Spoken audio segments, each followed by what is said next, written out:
Standard 10 के mains में chapter number 6 similarity और ट्राइंगल्स, चैप्टर नंबर 6 ट्राइंगल्स, ये हमारा कंटिन्यू था। ठीक है, तो पहले इस चैप्टर में हम ये देख लेते हैं कि कौन कौन से टॉपिक हमारे सिलेबस में है और कौन कौन से कैंसिल हो गए हैं।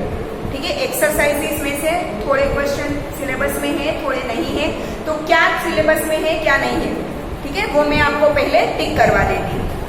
ठीक है, चलो तो पहले चैप्टर नंबर 6 आपकी टेक्स्ट बुक खोलो, पेज नंबर 117। ठीक है, जहां से चैप्टर स्टार्ट होता है। ठीक है, उसमें 6.1 टॉपिक है इंट्रोडक्शन, वो सिलेबस में है। कुछ भी नहीं है इंट्रोडक्शन में, ट्राइंगल क्या होता है, सिमिलर ट्राइंगल क्या होता है। ठीक है, वो कुछ आपको देखने की जरूरत भी नहीं है। फिर पीछे पेज में 118 पे टॉपिक 6.2 सिमिलर फिगर्स, वो भी सिलेबस में है। ठीक है, उसमें भी कुछ नहीं है। सिमिलर फिगर किसे बोलते हैं वो तो मैंने आपके चैप्टर के स्टार्टिंग में समझाया था। ठीक है, उसके बाद हाँ, दो ट्राइंगल सिमिलर होने की कंडीशन थी ना, कि उनके सारे एंगल्स सेम होने चाहिए और सारी कोरस्पॉन्डिंग साइड्स क्या होनी चाहिए, प्रोपोर्शनल, तो वो तो उसमें आ ही जाएगी। ठीक है, तो ना पेज नंबर 122 उस पर एक्सरसाइज 6.1, एक्सरसाइज 6.1 आपका पूरा सिलेबस में है। एक्सरसाइज 6.1 पूरा सिलेबस में है। क्लियर? ठीक है, फिर पेज नंबर 123 उसपे topic number 6.3 similarity of triangles, वो सिलेबस में है। ठीक है, दो ट्राइंगल कैसे सिमिलर होते हैं, अगर दोनों के सारे एंगल्स सेम हो, मतलब कि कोरस्पॉन्डिंग एंगल्स इक्वल हो और कोरस्पॉन्डिंग साइड्स प्रोपोर्शनल हो, तो दो ट्राइंगल कैसे होंगे, सिमिलर। ठीक है, फिर पेज नंबर 122 उसके ऊपर थियोरम 6.1, वो सिलेबस में नहीं है। ठीक है, थियोरम 6.1 सिलेबस में नहीं है। ठीक है, जिसे हमने नाम दिया था बेसिक प्रोपोर्शनैलिटी थ्योरम या तो थेल्स थ्योरम।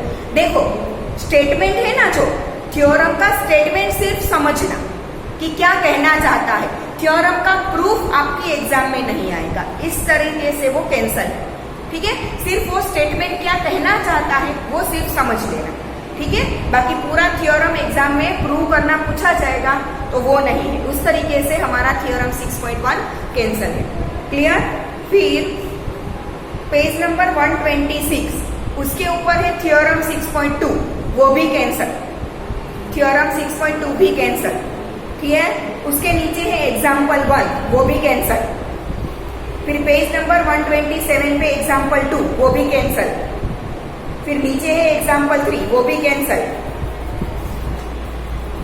फिर पेज नंबर 128 एक्सरसाइज 6.2, एक्सरसाइज 6.2 में कुछ क्वेश्चन है कुछ नहीं है, वो मैं टिक करवा देती। ठीक है, ध्यान से देखना।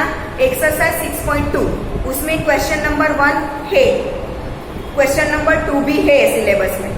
ठीक है, फिर question number 3 to question number 10 सारे कैंसल। सिर्फ एक्सरसाइज 6.2 में क्वेश्चन नंबर 1 एंड 2 दो ही सिलेबस में है, question number 3 to 10 cancel, 3 to 10 सारे कैंसल। क्लियर हो गया? फिर पेज नंबर 129 पे topic number 6.4 criteria for similarity of triangles syllabus में है। Topic number 6.4 criteria for similarity of triangles, वो सिलेबस में है। ठीक है, फिर पेज नंबर 131 उसमें है थ्योरम 6.3 कैंसल, थ्योरम 6.3 कैंसल। सिर्फ ए सिमिलैरिटी क्या होती है ना, वो याद रखना, थ्योरम पूरा एग्जाम में नहीं आएगा। क्लियर? सिर्फ ए सिमिलैरिटी क्राइटेरियन क्या होता है, सिर्फ इतना याद रखना। ठीक है, पूरा थ्योरम प्रूव करना नहीं आएगा। फिर पेज नंबर 132 पे थ्योरम 6.4 भी कैंसल। ये सारे सिमिलैरिटी क्राइटेरियन है, तो सिर्फ क्राइटेरियन याद रखना, कोई भी थ्योरम आपको प्रूव करना नहीं आएगा। ठीक है, तो 6.3 एंड 6.4 दोनों थ्योरम कैंसल।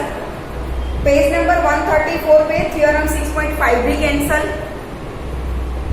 अभी मैंने बोला सिर्फ क्राइटेरिया याद रखना कि क्या होता है, वो थ्योरम पूरे प्रूव करने नहीं आएंगे। Clear? Page number 135 example 4 cancel, example 5 है, एग्जाम्पल 4 कैंसल है, एग्जाम्पल 5 सिलेबस में है। ठीक है, फिर आओ पेज नंबर 136 पे। 136 पे एग्जाम्पल 6 कैंसल। किसी की बुक में प्रिंट नहीं हुआ होगा एग्जाम्पल 6, तो समझ लो कहाँ से स्टार्ट होता है। किसी की बुक में शायद, जैसे मेरी बुक में प्रिंट नहीं है ना, वैसे किसी की बुक में शायद नहीं हो भी सकता है। ठीक है, तो देख लो कि यहाँ पे ये जो इन फिगर 6.31 लिखा है, वहां से एग्जाम्पल 6 स्टार्ट होता है, बट वो आपके सिलेबस में नहीं है। ठीक है, फिर यहाँ से a girl of height 90 centimetre, वहां से एग्जाम्पल 7 स्टार्ट होता है, वो आपके सिलेबस में है। ठीक है, तो एग्जाम्पल 6 कैंसल, एग्जाम्पल 7 है।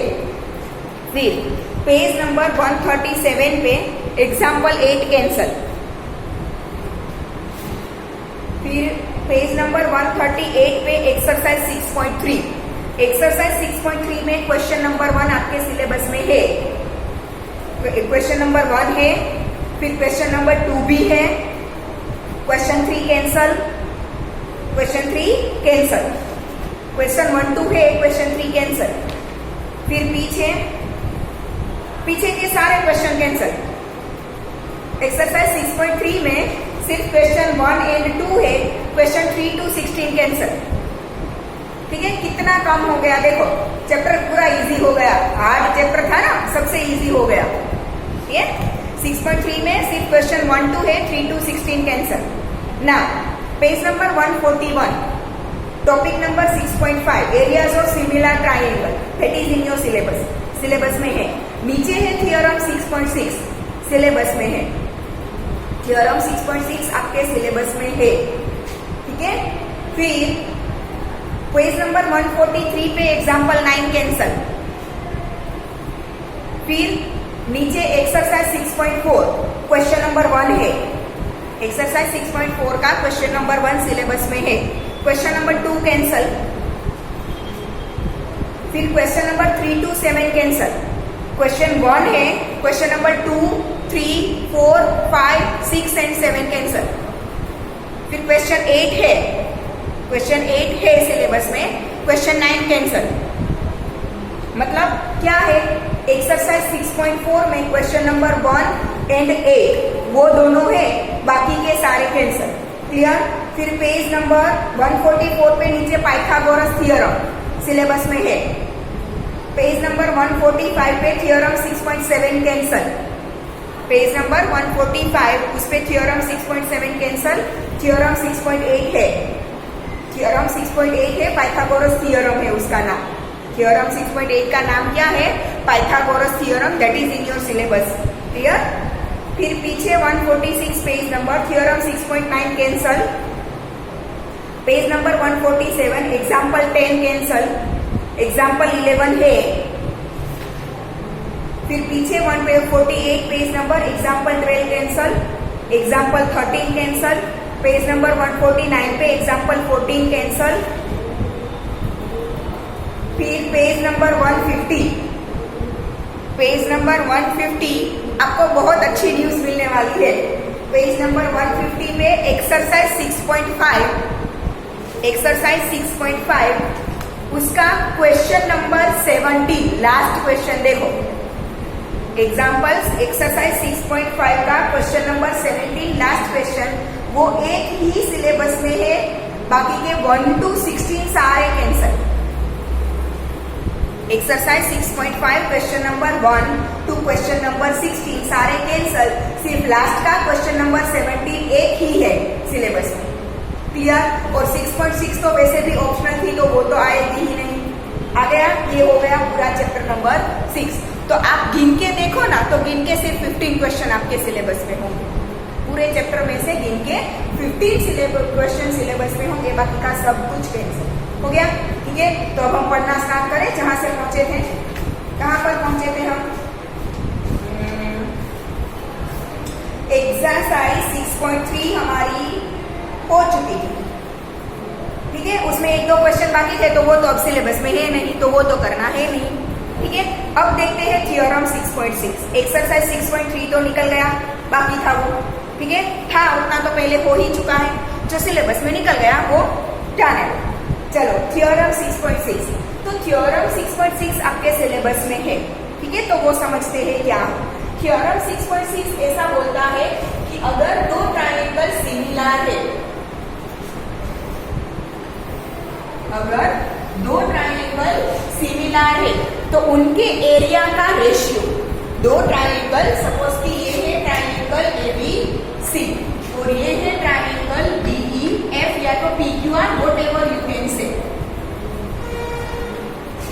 दो ट्रायंगल हमारे पास है, triangle ABC is similar to triangle PQR।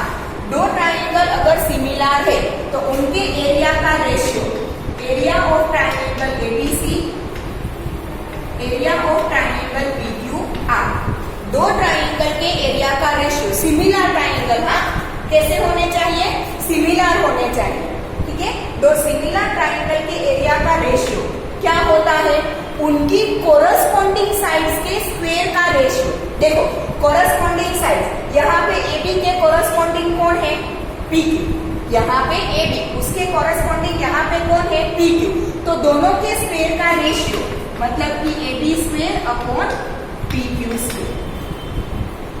दो ट्रायंगल के, दो सिमिलर ट्रायंगल के एरिया का रेशियो क्या होता है, उनकी कोरस्पॉन्डिंग साइड के स्क्वायर के रेशियो जितना, ठीक है। फिर कोरस्पॉन्डिंग में सिर्फ आप AB PQ ही लो ऐसा जरूरी नहीं है, ठीक है। कोई भी कोरस्पॉन्डिंग साइड की पेयर आप ले सकते हो, जैसे कि यहाँ पे BC के कोरस्पॉन्ड कौन है, QR, तो आप BC square upon QR square भी ले सकते हो, ठीक है। और AC के कोरस्पॉन्ड कौन है, PR, ठीक है, तो आप AC square upon PR square भी ले सकते हो, ठीक है, ठीक है। कोई भी दो कोरस्पॉन्डिंग साइड है उनके स्क्वायर का रेशियो आप ले सकते हो, ठीक है। तीनों को लेना ऐसा जरूरी नहीं है, ठीक है, कोई भी एक पेयर आप यूज कर सकते हो। आपको क्वेश्चन में जिसका भी मेजरमेंट दिया हो वो साइड लो, ठीक है, तीनों लेने की जरूरत नहीं है।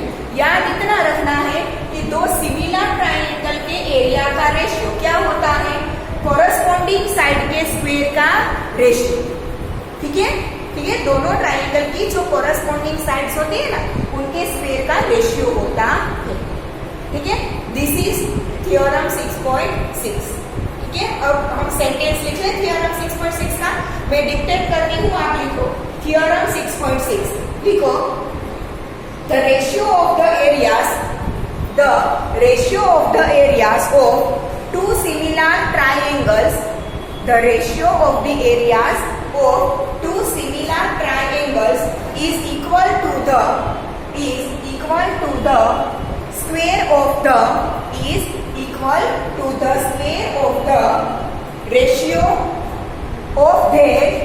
ratio of their corresponding sides।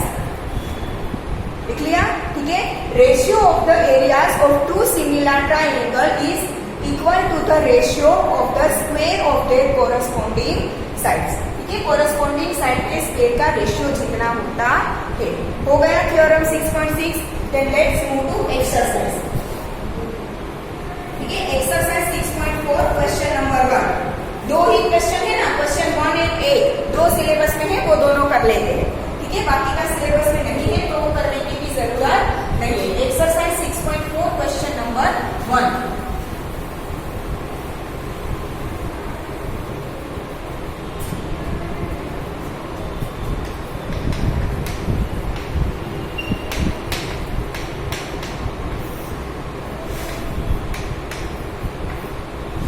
Exercise 6.4 question number 1 क्या दिया है, let triangle ABC is similar to triangle DEF।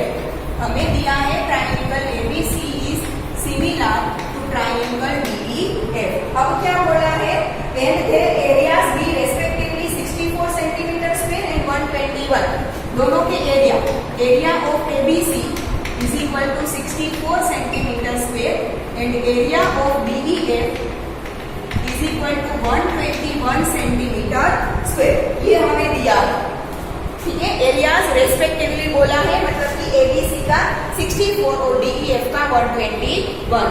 EF is equal to 15.4 centimetre, EF कितना है 15.4 सेंटीमीटर, ठीक है। तो हमें क्या फाइंड करना है,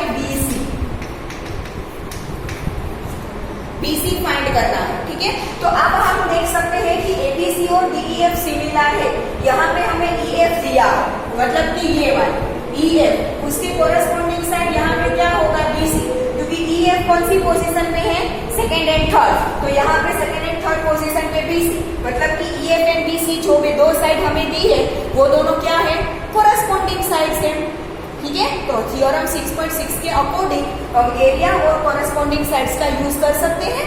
ठीक है, तो हम क्या लिखेंगे कि from theorem 6.6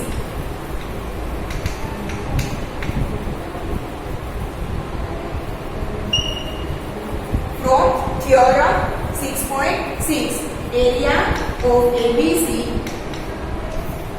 upon area of DEF is equal to corresponding side, ABC की कौन सी साइड है, BC, उसका स्क्वायर अपॉन DEF की साइड EF उसका स्क्वायर। ठीक है, मैंने आपको बोला था ना कि हम कोरस्पॉन्डिंग साइड्स कोई भी ले सकते हैं, कोई भी दो कोरस्पॉन्डिंग साइड हम ले सकते हैं, ऐसा जरूरी नहीं है कि कोई एक ही। ठीक है, तीन में से कोई भी एक पेड़ का हम यूज कर सकते हैं। ठीक है, तो ये हमारे पास है। अब वैल्यूज पुट कर दे, एरिया ऑफ एबीसी क्या है 64 upon area of DEF 121 is equal to BC हमें फाइंड करना है, तो BC square as it is. ठीक है, और EF हमें कितना दिया है 15.4। ठीक है, उसका स्क्वायर है तो दो बार 15.4 लिख दो। ठीक है, पूरा कैलकुलेशन नहीं करूंगी स्क्वायर का, तो 15.4 मल्टीप्लाई बाय 15.4। अब हमें चाहिए क्या, BC स्क्वायर, तो ये दोनों 15.4 इस साइड लेके आओ तो क्या कहाँ चला जाएगा, न्यूमेरेटर। ठीक है, therefore BC square equal to 15.4 multiply by 15.4 multiply by 64 divide by 121। ठीक है, अब 121 को 11 से कर सकते हैं, 11 का स्क्वायर 121, और इसको 11 से अगर आप डिवाइड करो ना तो 11 1 सा 11 1.4 आएगा। कितना आएगा 1.4। तो अगेन वैसे ही ऐसे कर सकते हैं 1.4। ठीक है, 121 को पहले 11 से डिवाइड किया तो 11, 15.4 को किया तो 1.4, अगेन 15.4 को इस 11 से डिवाइड कर दो तो 1.4। ठीक है, तो BC स्क्वायर आपको क्या मिल जाएगा, BC square is equal to दो बार 1.4 है तो 1.4 का स्क्वायर लिख सकती हूँ। ठीक है, क्या आएगा BC square is equal to 1.4 square multiply by 64, मतलब 8 स्क्वायर, 64 8 का स्क्वायर होता है ना। ठीक है, अब मुझे चाहिए BC, तो दोनों साइड स्क्वायर रूट ले लूं। ठीक है, तो therefore BC is equal to 1.4 multiply by 8। 14 ऐसा क्या होता है 112, 14 8 112 और 1 डिजिट के बाद पॉइंट, तो BC कितना मिला 11.2 सेंटीमीटर। पीछे सेंटीमीटर लिखना जरूरी है क्योंकि दोनों एरिया सेंटीमीटर स्क्वायर में है, EF सेंटीमीटर में है, तो BC भी सेंटीमीटर में ही आएगा, पर वो लिखना जरूरी है। सिर्फ 11.2 लिख के छोड़ मत देना। क्लियर, आ गया समझ में, लिख लो सब। क्वेश्चन नंबर 1 सोल्व हो गया, लिख लिया। नाउ क्वेश्चन नंबर 8, बाकी का सब कुछ सिलेबस में कैंसिल हो गया। क्वेश्चन नंबर 8,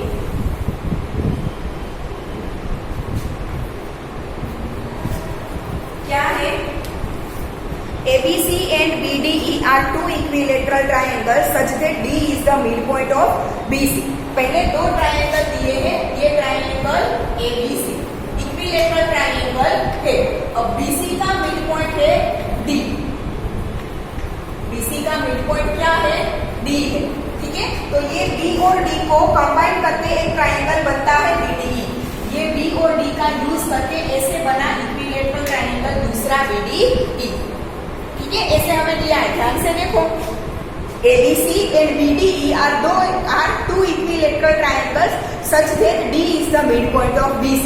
तो पहला ऊपर का एक ट्रायंगल ABC इक्विलेटरल, अब BC का मिड पॉइंट क्या है D है, तो उसमें से एक नया ट्रायंगल बनता है BDE जो कि वो खुद भी इक्विलेटरल है, मतलब कि दोनों ट्रायंगल इक्विलेटरल है। अब इक्विलेटरल ट्रायंगल तो ऑलवेज सिमिलर ही होंगे क्योंकि इक्विलेटरल ट्रायंगल के एंगल्स कितने होते हैं 60 डिग्री के, तो इसके भी सारे एंगल 60 के, इसके भी सारे एंगल 60 के। अब दोनों की तीनों साइड इक्वल होगी तो वो तो प्रोपोर्शनल ही होगी ना। ठीक है, मतलब कि याद रखना, प्रूव करने की जरूरत नहीं है, ठीक है। Equilateral triangles, two equilateral triangles are always similar to each other, ठीक है, remember that, no need to prove that, clear, ठीक है। Two equilateral triangles are always similar to each other, clear. तो ये दोनों ट्रायंगल इक्विलेटरल ट्रायंगल है तो दोनों एक दूसरे से सिमिलर है, तो दोनों के एरिया का यूज करके हम क्या कर सकते हैं, फाइंड कर सकते हैं। हमें क्या पूछा है क्वेश्चन में, ratio of the areas of triangle ABC and BD, ratio find करना है। नीचे हमें 4 ऑप्शन दिए हैं, तो ऑप्शन ढूंढने के लिए पहले कैलकुलेशन तो करना पड़ेगा ना, ठीक है। तो हम क्या करेंगे कि let sides of triangle ABC are a, ठीक है। ट्रायंगल एबीसी की साइड क्या है, ए, मतलब ये साइड ए की, ये साइड ए, मेजरमेंट मैंने ए लिया फॉर आवर कन्वीनियंस, ठीक है। तो बीडी की साइड क्या होगी, ट्रायंगल बीडीई की साइड क्या होगी, a/2, because D is the mid point of BC, मतलब हाफ हो जाएगा, ठीक है। Therefore sides of triangle BDE is equal to a/2 होगा, ठीक है। अब दोनों ट्रायंगल इक्विलेटरल है तो सिमिलर भी होंगे, ठीक है। Both the triangles are equilateral, so they are similar.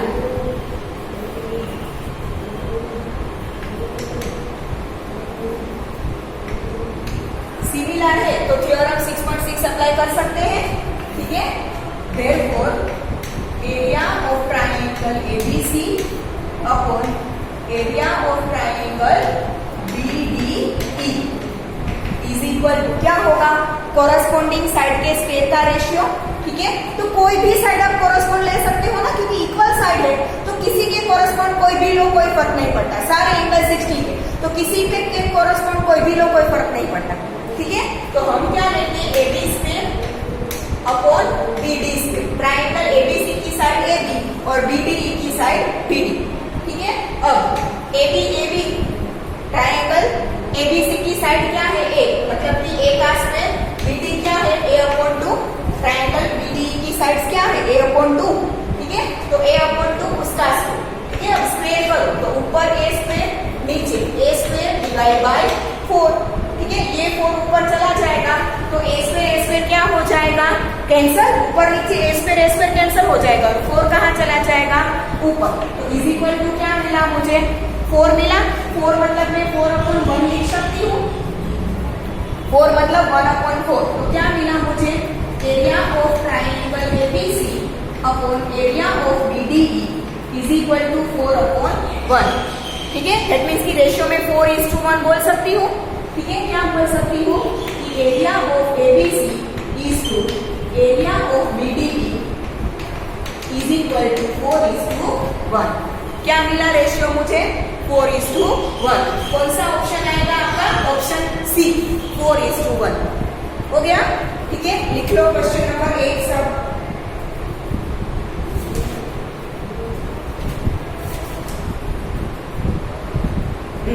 Now हो गया सबका। Now theorem 6.8, theorem 6.8 is Pythagoras theorem. तो वो ये बोलना चाहता है पाइथागोरस थ्योरम कि in a right triangle square of the hypotenuse is equal to sum of the square of the other 2 sides. ये तो पाइथागोरस थ्योरम तो हमें वैसे भी पहले पता था, हम सेंटेंस लिख ले, ठीक है। क्या है थ्योरम 6.8, देखो मैं डिक्टेट करती हूँ। In a right triangle the square of the hypotenuse is equal to the sum of the squares of the other 2 sides. Clear, हमें पता ही है।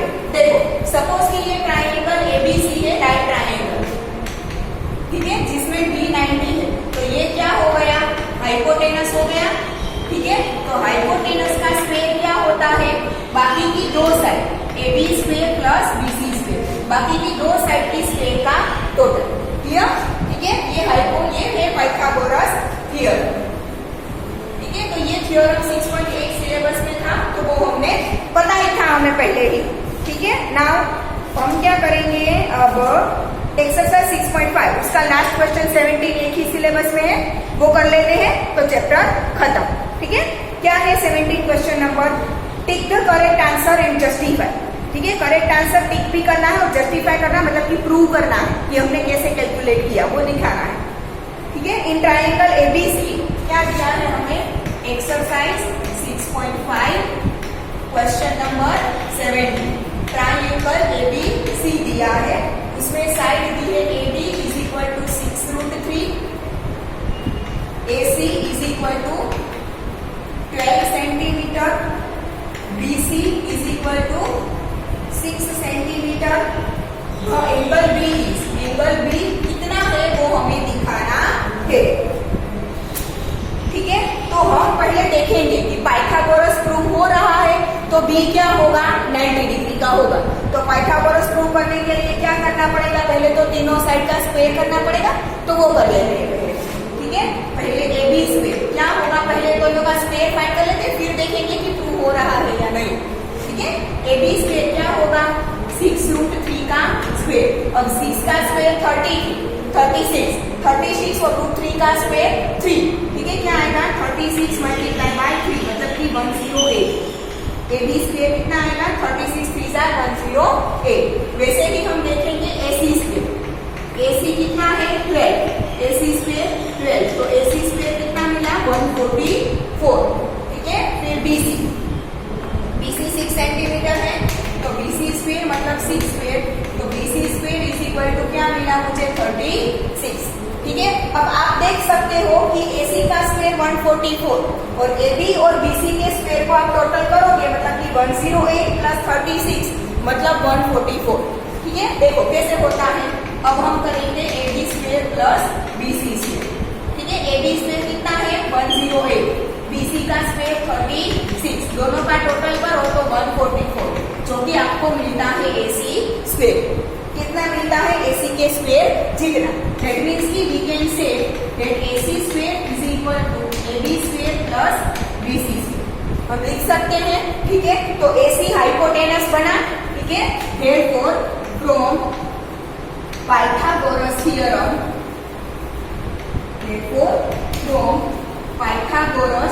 थ्योरम, AC is hypotenuse, अगर AC हाइपोटेनस है तो B क्या हो गया, राइट एंगल, ठीक है। Therefore angle B is right angle,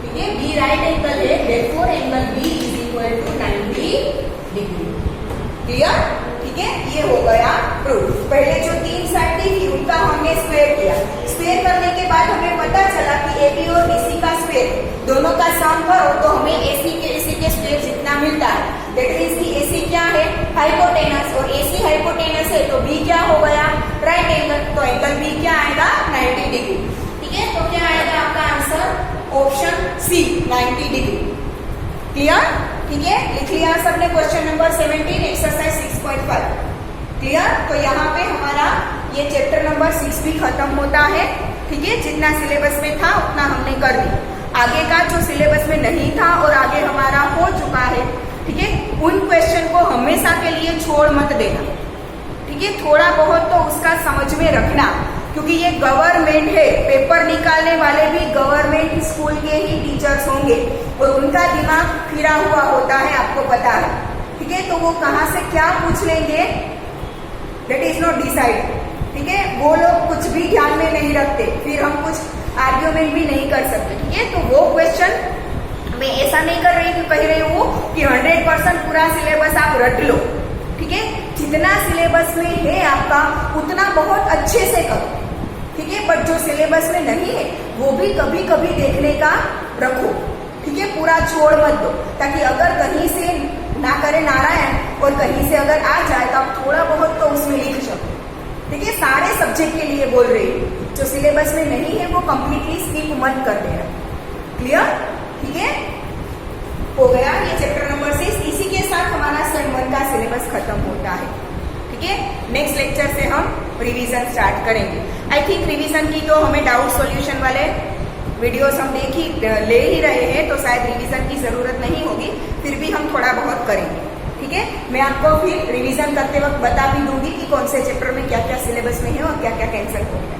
ठीक है, आज यहाँ तक रखते हैं।